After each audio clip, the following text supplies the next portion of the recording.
안녕하세요. 홍성규의 진보TV 주간 뉴스 브리핑 세상을 보는 눈 1월 셋째 주 방송 시작하겠습니다. 어제 1월 15일에는 서울 여의도 광장에서 2022년 민중 총궐기가 있었습니다. 현장에서 배웠던 분들도 많이 있었는데요. 말들이 많았죠. 정부 당국에서는 원천적으로 불허를 했고 봉쇄를 했거든요.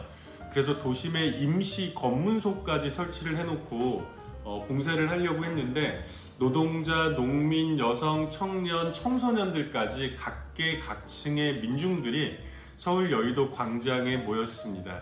평화롭게 1시간 반 정도에 걸쳐서 우리들의 요구를 대통령 선거와 지방선거는 각계각층의 시민들의 목소리가 울려 퍼져야 되는데 지금 가장 큰 문제는 뭐예요? 이 대통령 선거에서도 사회 각계의 목소리들이 실종되었다는 비판들이 많죠. 그래서 우리가 직접 나섰던 거예요. 민중총궐기라는 이름은요, 지난 2015년도에 박근혜 독재정권 시절에 있고 나서 사실은 7년 만에 다시 그때 이 집회를 주도했던 민중총궐기 준비위원회 이 운동본부가 전국 민중행동으로 이렇게 전환이 되면서 어제 대회에서는 공식적으로 그동안 준비위원회 체계였거든요. 전국 민중행동 준자를 떼고 공식 발족을 선언하기도 했습니다. 조금씩 우리의 권리를 찾기 위해서 앞으로 나아가는 발걸음이 아닐까 싶습니다. 어제 짬짬이 만나 뵀던 정말 전국 각지에서 올라오셨더라고요. 제가 뵌 분들만 하더라도 광주, 전남, 부산, 울산 많이들 계셨는데 생각을 해보니까 저도 이제 수도권에 사니까 서울까지 올라가는데 그렇게 긴 시간이 걸리지는 않았는데 이 동지들 같은 경우에는 정말 새벽밥을 먹고 꼭두 새벽에 출발해서 서울에 와서 또 도심에 장소가 결정되지 않았으니까 이렇게 몇 바퀴를 돌다가 여의도 광장으로 들어오셨겠구나 이런 생각이 들어서 또 찡하기도 했습니다. 잘 내려가셨죠? 네. 오늘 방송 시작할게요. 공공기관의 노동이사제를 의무적으로 도입하는 법안이 국회에서 통과가 됐다고 하네요. 지난 11일 날 2022년 들어서 국회에서 열린 새해 첫 본회의에서 공공기관 운영에 관한 법률 개정안이 통과가 되었습니다. 사실 어떤 이 회사나 기관에서 최고 의사결정 기구는 임원진들, 이사회잖아요. 그래서 이사회에서 어떤 결정을 내리는지에 따라서 그 회사의 어떤 전망이라든지 앞으로의 방향이라든지 이런 것들이 결정이 되게 되고 이걸 흔히 이제 경영권이라고 하죠. 노동계에서는 그간 이 경영 참여 보장에 대한 요구들을 계속해서 진행을 해왔는데 이번에 아주 중요한 첫 걸음을 내디딘 게 아닌가 싶습니다. 이번에 법안이 통과되면서 적용되는 기관은요, 올해 하반기부터 공공기관 모두 132곳에서 이 노동이사를 선출하게 될 전망입니다. 법안의 내용을 잠깐만 더 살펴보면요, 그 노동이사제라 그래서 이사회에 갑자기 노동자의 대표가 많이 들어가는 그런 법안이 통과가 된 건 아니고 의무적으로 전체 이사회 규모가 보통 15명 이렇게 돼 있거든요.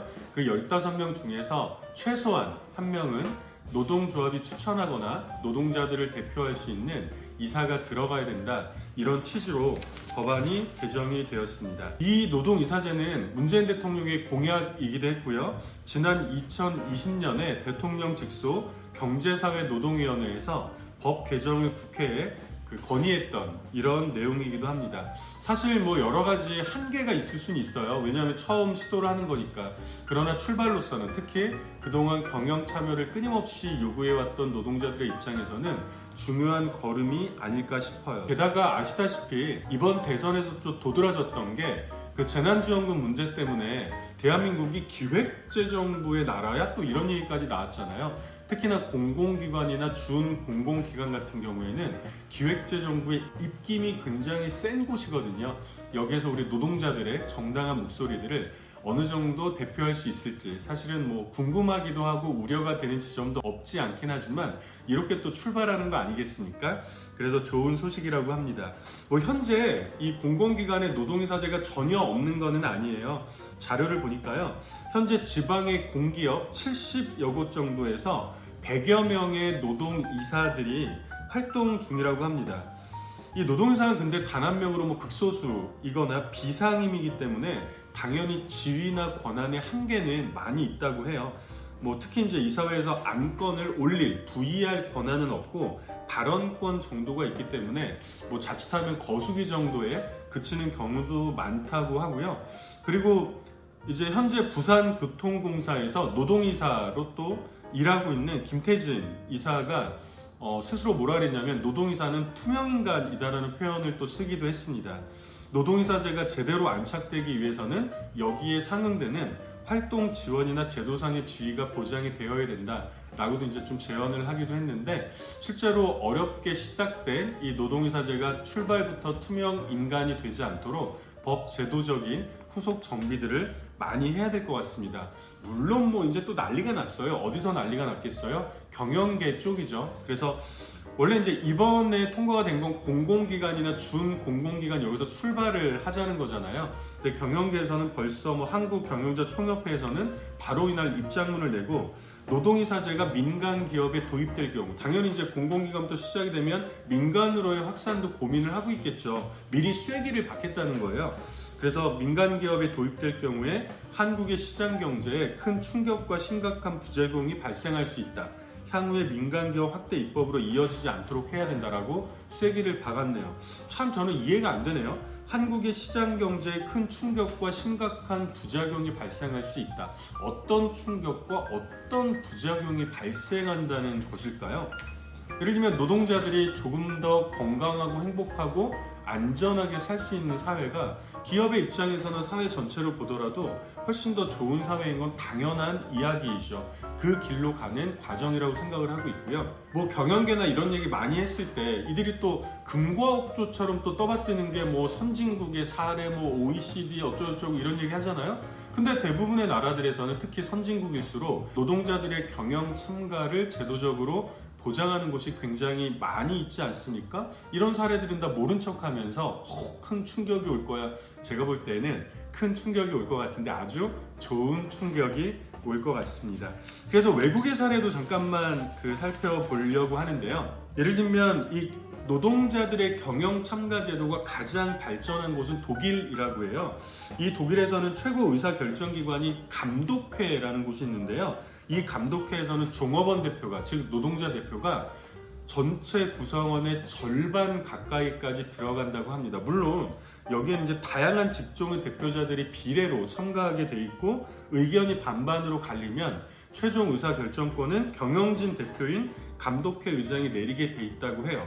그럼에도 불구하고 이제 막 공공기관에서 노동이사제를 의무적으로 또 도입하게 된 우리나라랑 따져보면 굉장히 격차가 있겠죠.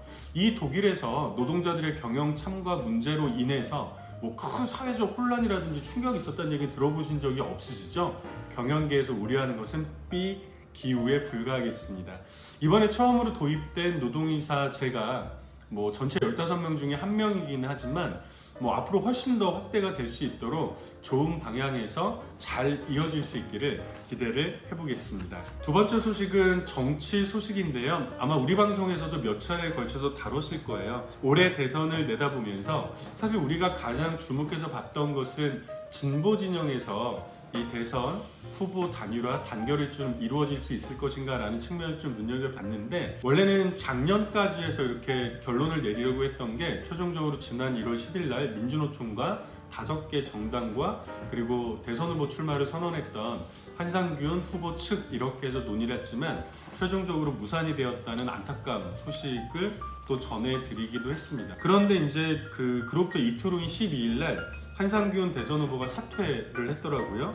그래서 이 선대본 추진위와 한상균 후보가 SNS상에 글을 올려서 민중 경선 단일화 무산에 따라서 후보와 후보 활동, 후보 운동을 내려놓는다 라는 글을 올렸습니다. 실패다, 무산이다, 내 탓이다, 네 탓이다, 뭐 이제 이런 평가를 앞세우지 말자. 이래선 안 되고 앞으로도 안 될 것이라는 체념과 포기 대신에 지난 10년의 간극을 메우기 위한 절박함으로 우리가 여기까지 이번에는 왔다는 것을 확인을 좀 해보자. 그리고 대선 또는 선거 시기에 국한된 후보 단일화가 아니라 노동 진보 세력의 집권이라는 공동의 목표를 분명히 하지 않는 후보 단일화 논의는 방향을 잃는다는 교훈도 얻었다라고 이제 이렇게 밝혔는데, 저는 대체적으로 동의를 합니다. 그리고 무엇보다 중요한 것은 우리가 이번에 민주노총을 근간으로 해서 5개의 진보정당을 중심으로 이렇게 같이 모여서 논의를 했던 거는요, 올해 3월 9일까지를 마침표로 보면서 논의를 했던 건 아니거든요. 6월달이 지방선거도 있잖아요. 대통령 선거처럼 단 한 명의 후보가 출마해서 선거운동을 진행하는 것과는 또 다르게 지방선거에서는 다양한 논의가 이루어질 것 같습니다. 또 2년 후에는 국회의원 선거가 있잖아요. 저는 적어도 최소한 2024년 국회의원 선거 때까지 가면서는 이 후보 단일화 문제를 넘어서 적어도 지금 우리가 기득권 양당 세력 이렇게 얘기하지 않습니까? 논의하고 머리를 맞대고 어려움은 많이 있겠지만 이 제3지대를 함께 창출해내는 그런 과정으로 나아갈 수 있기를 바라겠습니다. 이번 후보 단일화 논의를 평가하는 과정에서도, 그리고 이후에 후속 논의를 이어가는 과정에서도 5개 정당이나 민주노총 모두 그런 마음가짐과 기준들을 가지고 앞으로 더 나은, 더 확장된 이런 단일화의 모습들이라든지 한국사의 미래를 위해서 논의를 다시 쭉 이어나가 주시기를 부탁을 드리겠습니다. 그리고 이 논의는 상층에서 몇몇 사람들이 하는 것뿐만이 아니라, 예를 들면 저는 화성에 있잖아요.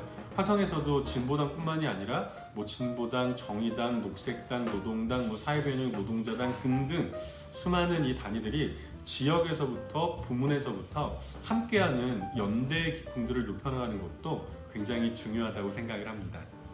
포기하지 말기. 한겨레 신문에서 차별금지법 있는 나라라는 주제로 릴레이 기고를 받고 있어요. 오늘 제가 소개시켜 드릴 글은 여성노동자 반짝이다, 이런 책이 있었는데요. 금속노조에 있는 여성 노동자들의 이야기를 담아냈던 책이었습니다. 이번에 이 차별금지법 있는 나라의 3번째 릴레이 기고자가 바로 권수정 금속노조 부위원장님이 글을 써주셨는데, 저는 되게 좋아가지고 한번 갖고 나왔습니다. 예를 들면 이 글에서 사실 짚고 있는 건 뭐냐면, 동일한 사업장에서 일을 하고 있는 이 노동의 격차 이전에 이 사업장에 진입하는 데에서부터 사실은 이 채용차별이 있는 거 아니냐라는 내용인데요. 머릿속으로 일단 그런 생각이 들죠. 금속노조 그러면 현대나 기아나 자동차, 중공업, 조선소 이런 것들이 다 들어가 있을 것 같은 생각이 드니까 여성 노동자가 많지는 않을 것 같고, 이런 생각은 들 법해요. 근데 사실은 이런 생각부터 우리는 의심을 해볼 필요가 있다는 거죠.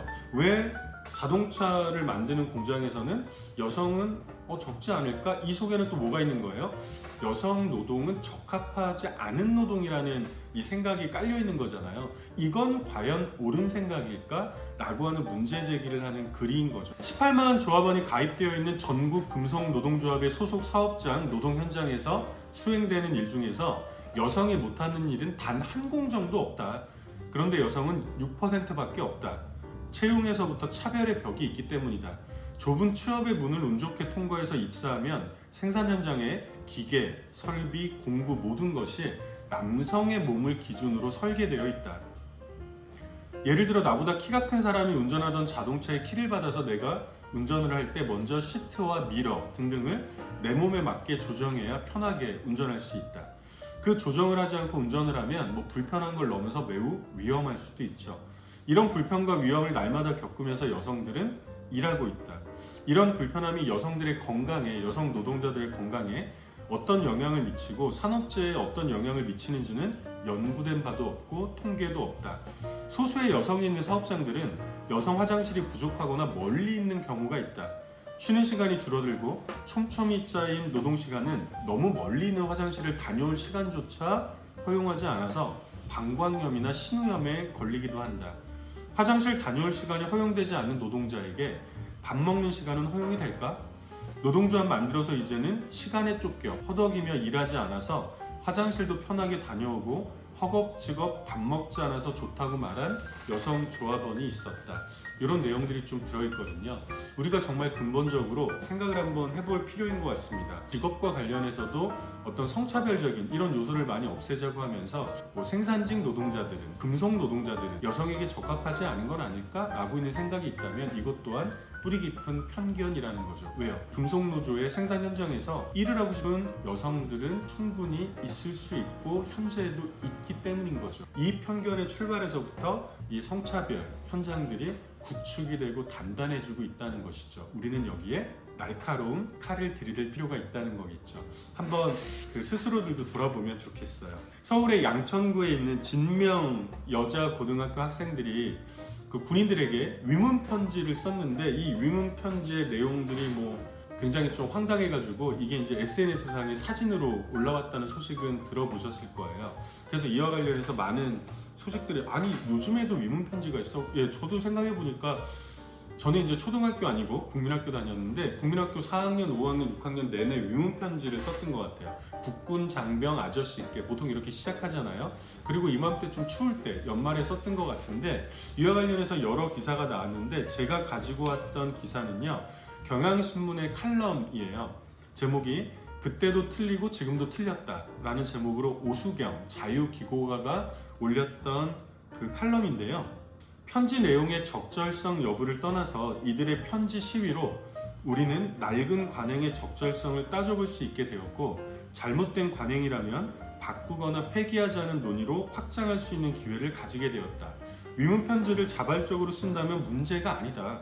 그런데 여학생들에게만 성인, 남성인 군인들에게 편지를 쓰도록 강제하는 게 잘못이다. 비자발적으로 휘갈겨 쓴 편지가 군인들에게는 어떤 위로가 되었을까? 위안부 등 남성사회가 여성이라는 존재를 어떻게 동원하고 활용했는지 유구한 역사를 언급하지 않더라도 이런 관행은 그때도 틀리고 지금도 틀린 것이다 라고 이제 이 대목이 한 대목이 있는데 편지 시위라는 표현을 썼더라고요. 저는 사실은 이게 하나의 시위였구나 라는 생각까지는 못했거든요. 근데 이제 글을 읽고 생각을 해보니까 이 자체가 시위였던 거예요. 시위라는 게 뭐겠어요? 내가 어떤 부당한 어떤 지시라든지 부당한 상황에 처했을 때 내 목소리를 이렇게 표현하려고 하는 거잖아요. 이들은 사실은 이 위문 편지를 강제로 쓰게 되는 상황에서 쓰는 행위 자체를 저항하지 못했을 때 이 내용으로 사실은 시위를 했던 것일 수 있다 이런 고민이 좀 들어가지고 이 기고를 소개를 해드렸습니다. 우리나라 사회 곳곳의 단면들에서 좀 고민이 되거나 개선해 나가야 될 사항들이 굉장히 많이 있죠. 이번에 이 위문편지 사건도 우리나라의 여러 가지 단면들을 좀 보여주는 이런 아주 그 적절한 좀 사안이 아니었나 싶습니다. 이런 사안들과 관련해서도 사실 여고생들 입장에서는 이것이 저항과 시위의 한 방편일 수 있었겠다. 그래서 편지 시위라는 표현으로 글을 쓰셨기 때문에 제가 한번 이번에 소개를 해드려봤습니다. 뭐 최근에 이제 또 논란이 되는 게 멸콩이잖아요. 이 윤석열 후보부터 뭐 정용진, 신세계 이와 관련해서 인권운동가 명숙 씨가 민중의 소리에 이 주제로 칼럼을 기고를 했어요. 제목은 멸공 인증은 표현의 자유가 될 수 없다. 대통령 후보라든지 공직자를 고민하고 있는 사람들이라면 헌법에 명시된 이 국민들의 기본권이라든지 인권에 대해서는 당연히 자기 고민을 갖고 있어야 됩니다. 윤석열 후보도 인권 문제 관련해서 말실수를 할 때도 가끔 있었습니다. 이 멸콩 사안이 아주 심각하고 끔찍했던 이유는 뭐냐면 의도된 것이라는 거죠. 실수가 아니라 의도해서 했던 일이라는 겁니다. 그래서 이것은 표현의 자유 영역에 속하는 게 아니라 왜? 멸공은 뭡니까? 공산주의나 공산주의자를 없애자라고 하는 거잖아요. 그래서 이거는 뭐 엄밀하게 말하면 반공하고도 또 다른 개념일 수 있죠. 사상이 다른 사람은 제거해도 된다는 의미이기 때문에 학살을 부추기는 증오선동이라고 봐야 된다는 것이죠. 공산주의 사상을 가졌다는 이유만으로 사람을 죽여도 된다는 그런 인식의 바탕에는 극단적인 형태의 혐오와 폭력이 깔려 있는 거죠. 그래서 이제 그들이 변명하는 것처럼 위트나 익살로 보고 갈 수는 없는 거죠. 게다가 우리나라는 이미 해방이 되고 나서 1945년 해방이 되고 나서 국가보안법 체제 하에서 수많은 빨갱이 사냥을 보지 않았습니까? 실제로 무고한 사람들이 고문을 받고 목숨을 잃고 감옥에 가고 지금도 감옥에 있는 사람들이 있죠. 이런 현실이 엄연한데 여기에 대고 또 이를 부추기고 강화하는 멸콩, 증오선동을 한다는 것은 정말 뭐 대선 후보의 자질 이런 문제를 떠나서 과연 이들의 머릿속에 민주주의란 있기나 한가? 민주주의는 나와 생각과 사상이 다른 사람들을 인정하고 존중하는 것에서부터 출발을 하는 거잖아요. 이 민주주의의 기본 자체를 깡그리 짓밟아버리는 선진국이라고 불리우는 인권이나 표현의 자유 개념이 우리나라보다 훨씬 더 발전된 고민이 확장된 이런 사회에서도, 예를 들면 독일이나 이런 데서는 히틀러를 숭상하거나 추앙하거나 존경하거나 동조하거나 히틀러와 관련해서 이 사상을 선동하고 이런 것들은 처벌받고 있지 않습니까? 이런 것들은 이 표현의 자유 영역에 속하지 않는다는 것이죠. 언제쯤이나 대한민국에 정상적인 제대로 된 이런 정치가 좀 가능해질런가 정말 우려가 많이 되지 않을 수 없습니다. 오늘도 이렇게 1월 셋째 주였는데요. 5가지 소식 전해드렸습니다. 이제 벌써 1월도 절반이 훌쩍 지났고요. 1월이 다 지나면 2월 1일 날은 민족의 대명절 설날이더라고요. 그래서 벌써 아마 설 준비하시는 분들도 많이 있으실 거예요. 남아있는 1월의 반조각도 아주 예쁘고 단단하고 충실하게 채워나가시기를 바라겠습니다. 오늘도 들어주셔서 고맙습니다. 여기까지 홍성규의 진보TV 주간 뉴스 브리핑 세상을 보는 눈이었습니다. 고맙습니다.